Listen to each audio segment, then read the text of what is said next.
Hello viewers, कैसे हैं आप लोग। सब लोगों को सत श्री अकाल, नमस्ते, केम छू और राम राम। ठीक है।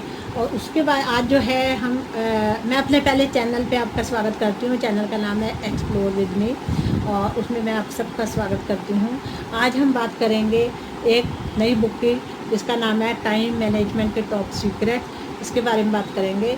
इससे पहली वीडियो में भी मैंने इसके बारे में, टाइम के बारे में बताया था।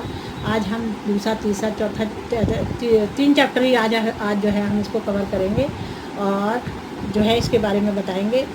आशा है कि आप इसको अच्छे से सुनेंगे और अपनी लाइफ में इन पॉइंट्स को जो राइटर ने लिखे हुए हैं उसको, मतलब पॉइंट्स को अपने लाइफ में यूज़ करेंगे और टाइम का जो है ज़्यादा से ज़्यादा सदुपयोग करेंगे। तो चलिए स्टार्ट करते हैं।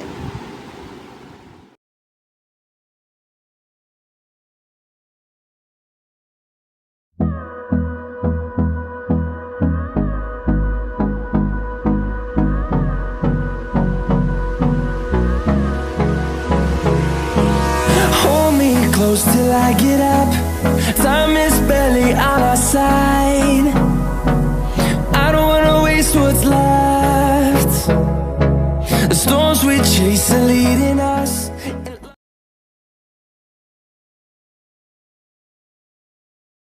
आज अगला क्या है, टाइम मैनेजमेंट।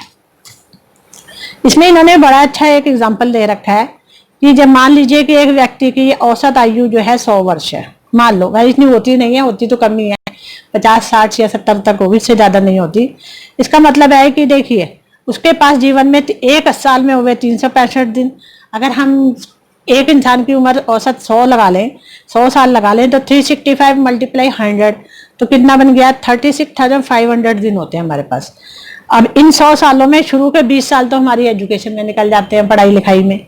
ठीक है। और लास्ट के मतलब 80 से 100 साल की जो बीच का टाइम है उसमें इंसान वैसे ही ज़्यादा कुछ नहीं करता है क्योंकि उसका शरीर कमज़ोर हो गया होता है। अंतिम 20 साल प्राय किसी काम के नहीं रहते। बहुत कम लोग ही ऐसे होते हैं जो 80 साल की उम्र के बाद भी एक्टिव रहते हैं और कोई ना कोई काम में जुटे रहते हैं। फॉर एग्जाम्पल अमिताभ बच्चन, उनकी उम्र देखिए कितनी, अभी भी एक्टिव हैं एकदम और अपने प्रोग्राम वगैरह करते रहते हैं। तो बिल्कुल मतलब वो ये नहीं कहते कि मैंने बहुत काम कर लिया, बहुत पैसा कमा लिया तो मुझे रिटायर हो जाना चाहिए, ऐसा नहीं करते। वो अभी भी काम कर रहे हैं।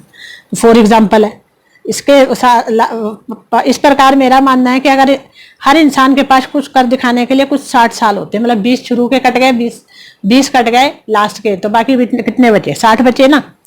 60 में से भी अब ये लगाओ कि अगर 60 साल का समय होता है, यानी 60 इंटू 365 हमारे पास बने 21,900 दिन, 21,900 डेज बने।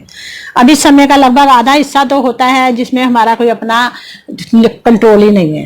क्यों नहीं है? यदि एक दिन में अगर 24 घंटे होते हैं, मान लो एक दिन में 24 घंटे, 8 घंटे तो सोने में ही निकल गए और कम से कम 4 घंटे जो बचे वो हमारे दैनिक कार्यों में निकल गए, नहाना धोना, खाना पीना, इनमें निकल गए, मनोरंजन वगैरह में। तो बाकी जो समय बचा है, बाकी आधा समय ही हमारे नियंत्रण में है। अब उसका हमें सदुपयोग करना चाहिए क्योंकि देखा जाए तो इधर उधर ही कितना समय कट गया, बाकी बचा कितना। इसका मतलब ये माना जा सकता है कि अधिकतम 10,950 दिन ऐसे होते हैं जो हमारे नियंत्रण में होते हैं और उस समय में हम जो चाहे कर सकते हैं। तो अब सीधी जोड़ घटा की जाए तो इन दिनों में वह समय निकाल दो जो आप गुजार चुके, जो आपका टाइम निकल गया वो तो आप कुछ नहीं कर सकते ना। जो बचा है वो समय है आपके पास, उसमें आप उसका आपको सदुपयोग करना चाहिए। यानी कि कामयाबी पानी है तो समय को मैनेज करके चलना चाहिए। तो भाई तो ये अच्छा एग्जाम्पल दिया था इन्होंने। और उन्होंने बताया था कि जो लोग कामयाबी की राह पर चलते हैं वे जीवन में कभी नहीं थकते। वे हर मुश्किल में जूझना जानते हैं, वे हार नहीं मानते। और कहने की जरूरत नहीं है कि 100 साल तक जीते भी हैं। मतलब जो लोग काम करते रहते हैं ना, उनका शरीर भी एक्टिव रहता है। और वो लोग जो है वो क्या करते हैं, उनकी एज भी ज़्यादा होती है। तो जो लोग टाइम को मैनेज करना सीख जाते हैं वे लाइफ को भी मैनेज करना जान जाते हैं। तो 80 तो क्या, अगर वे जीवन के अंतिम समय तक भी कई लोग जो है एक्टिव रहते हैं, वो जिन्होंने अपने टाइम को मैनेज करके चला होता है। और जो एक्टिव रहते हैं वो लास्ट मोमेंट तक भी लोग जो है एक्टिव ही रहते हैं। शायद बहुत कम लोग जानते हो कि जीवन में जितने भी विख्यात लेखक यानी कि जो प्रसिद्ध राइटर हैं, फिल्म निर्माता, गायक, कलाकार या अन्य कलाकार में उनकी कला प्रिय 50 साल की उम्र के बाद ही निखर कर आई। कई लोग जो होते हैं ना शुरू में नहीं एकदम से इतने सफल होते, 50 साल की उम्र के बाद ही मतलब एक्सपीरियंस मिल जाता है, इधर उधर से थोड़ा ठोकरे खा खू लेते हैं, उसके बाद वो जो है 50 साल के बाद ही वो लोग विख्यात होते हैं, मतलब मशहूर होते हैं, उनकी जो कला होती है वो निखर कर सामने आती है, लोगों को पता लगता है कि हाँ ये भी कोई है इंसान। ठीक है, तो सच तो यह कि बूढ़ा व्यक्ति वह होता है जो ये मानता है कि वह बूढ़ा हो गया। अब जो माने ही ना कि वह बूढ़ा हो गया है तो वो अंदर से जवान होता है वो इंसान, मतलब वो उसमें उतनी ताकत होती है कि वो जवान की तरह मतलब काम कर सकता है। ये लिखा है कि जो मानता ही नहीं तो उसे बूढ़ा कौन साबित कर सकता है। आज भी ऐसे घरों की कमी नहीं जहाँ बुजुर्ग सबसे ज्यादा काम करते हैं, युवा आलस्य करते हुए नहीं थकते, यानी कि जवान लोग आलसियों की तरह पड़े रहते हैं और बूढ़े लोग जो है काम करते हैं, इस उम्र में भले ज्यादा एज में भी काम कर रहे होते हैं।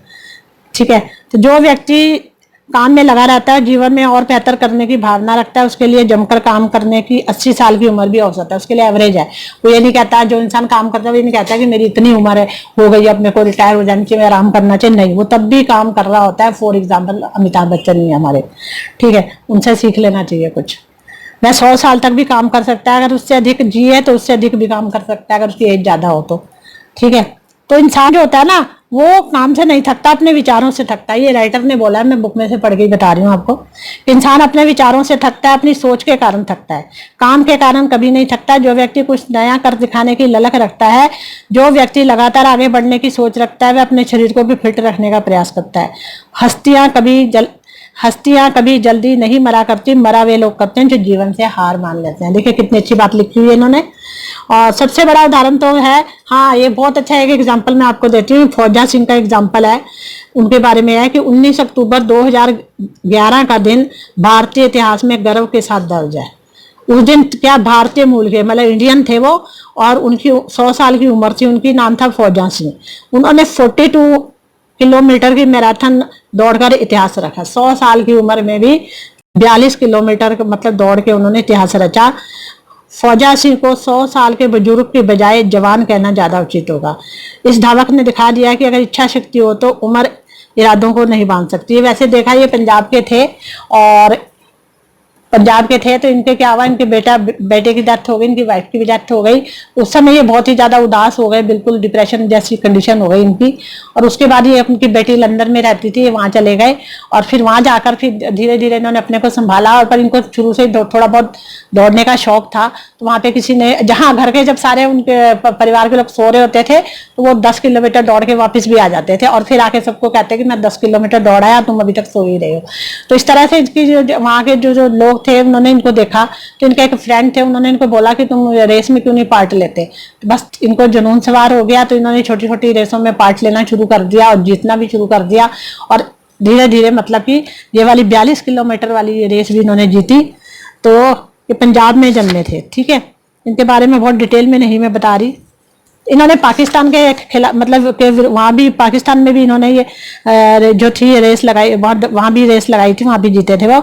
दौड़ के प्रति जुनून के चलते ब्रिटिश नागरिक फौजा सिंह को टर्बेंड टार्नेडो भी कहा जाता है। ठीक है, और उसके बाद जो है आगे बताते हैं इनके बारे में। इस चैप्टर में इनके बारे में मतलब काफी डिटेल में बताया गया है, कि बताया है कि फौजा सिंह ने कई देशों में हुई मैराथन दौड़ में हिस्सा वो ले चुके हैं, जिसमें America, Germany, Canada, Scotland, France, पुर्तगाल, नॉर्वे आदि प्रमुख हैं। ठीक है, और यहाँ तक कि वो पड़ोसी देश पाकिस्तान में भी दौड़ लगा चुके हैं, इसमें लिखा हुआ है इन्होंने। ठीक है, और बाकी जो है बहुत अच्छा 113 साल के एक बुजुर्ग का भी एग्जाम्पल दिया हुआ है कि भारत में क्या हुआ कि जो हरियाणा के 113 साल के बुजुर्ग थे वो मैराथन में उन्होंने भी पार्ट लिया था।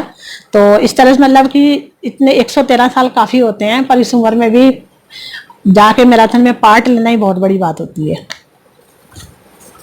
ठीक है, अच्छा अभी मैं आपको कुछ ये बता रही हूँ कि टाइम मैनेजमेंट ना कर पाने के कारण क्या होते हैं। कई लोग कहते हैं पहला कारण है कि अभी तो जिंदगी बहुत लंबी पड़ी है, कर लेंगे, क्या जरूरत है, अभी अभी अभी करने की क्या जरूरत है, अभी तो अब देखो लाइफ का तो पता ही नहीं है वो लोग। हाँ जी, तो चौथा कारण मैंने बताया था कि कुछ लोग जो सोचते हैं कि अगर हम काम नहीं करेंगे तो कौन सा पार्ट टूट पड़ेगा। तो इसमें जो है, इसमें कुछ पॉइंट थे कि जब जापान का जैसे मैंने एग्जांपल दिया था कि जापान एक बहुत छोटी कंट्री है जहाँ की जनसंख्या 12 करोड़ है, और जबकि हमारे भारत की तो 100 करोड़ से ऊपर 121 करोड़ है। और वहाँ के जापान के लोग फिर भी इतने ज़्यादा मेहनती हैं। वहाँ पे कोई भी मतलब तूफ़ान वगैरह इस तरह के जो नेचुरल डाइजेस्टर आ जाता है जो, तो उसमें उसके बाद वो लोग फिर इतने मेहनती है कि वो फिर उठ खड़े होते हैं। उनका सब कुछ इसमें तबाह हो जाता है। तो वो कहते हैं कोई बात नहीं, हमने पहले भी हासिल किया था और अब फिर दोबारा से मेहनत करके फिर जो है वो हासिल कर लेंगे। तो वो दुनिया में सेकंड नंबर पे है उनकी अर्थव्यवस्था। और जो और इस तरह वो अगर वो कहते हैं कि वो ये भी कहा जाता है कि वो फर्स्ट नंबर पे भी आ सकते हैं अगर इसी तरह मेहनत करते हैं तो। और भारत के लोग जो है वो थोड़े से आलसी टाइप के हैं, मतलब बहाने बनाते रहते हैं कि कर लेंगे, अभी हम नहीं करेंगे तो कौन सा पहाड़ टूट पड़ेगा, ये सब इस तरह के कहते रहते हैं। तो इस तरह नहीं करना चाहिए। उसके बाद जो है अगर भारत की जो इतनी जनसंख्या, अगर ये लोग भी जापान के लोगों से कुछ सीखें, उनकी तरह टाइम को अच्छे से उसका जो है मैनेज करें टाइम को, तो ये हमारा देश भी कहाँ से कहाँ पहुँच सकता है। ठीक है। और उसके बाद जो है हमारी सोच जैसी थी वैसी ही रहेगी। हम अपना काम जैसे करते हैं, ठीक हालात ठीक होने पर फिर शुरू कर देंगे।